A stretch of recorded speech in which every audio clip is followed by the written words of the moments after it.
This week, for my video journal, I'm discussing diabetes and my personal risk of acquiring it.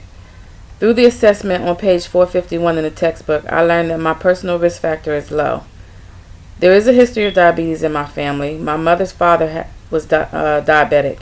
I remember my grandmother always fixed him special meals and made sure he ate at a certain time. I don't remember him checking his blood sugar or receiving insulin shots, though, but he could have been controlled with diet and exercise or even medications. The other question I answered yes to is if I'm overweight. That doesn't necessarily mean I'm diabetic just because I'm overweight.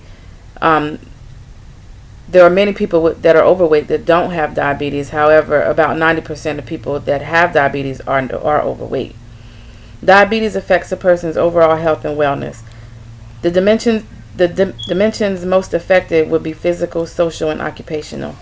Diabetes is a disease in which the body doesn't produce enough insulin, or if it does produce enough insulin, the body doesn't utilize the insulin properly, which results in abnormally high blood sugar content.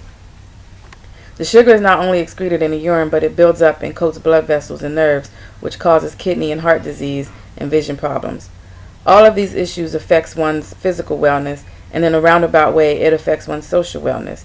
And since diabetes causes one to be overly tired, as well as the different diseases discussed, it has an impact on one's occupational wellness. Because when you're sick and constantly taking off work to visit a doctor, your job performance is most definitely affected. There are quite a few lifestyle habits a person can practice to reduce their risk of contracting diabetes. First, maintaining a healthy weight by eating a balanced diet. A balanced diet is one that consists of low fat and high fiber foods, not necessarily high sugar and high carbohydrates.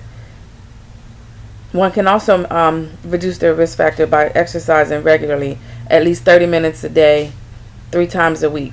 The 30 minutes a day doesn't necessarily have to be 30 minutes continuously. You can walk for 15 minutes in the morning and then walk for 15 minutes in the afternoon or evening, as long as it adds up to about 150 minutes a week.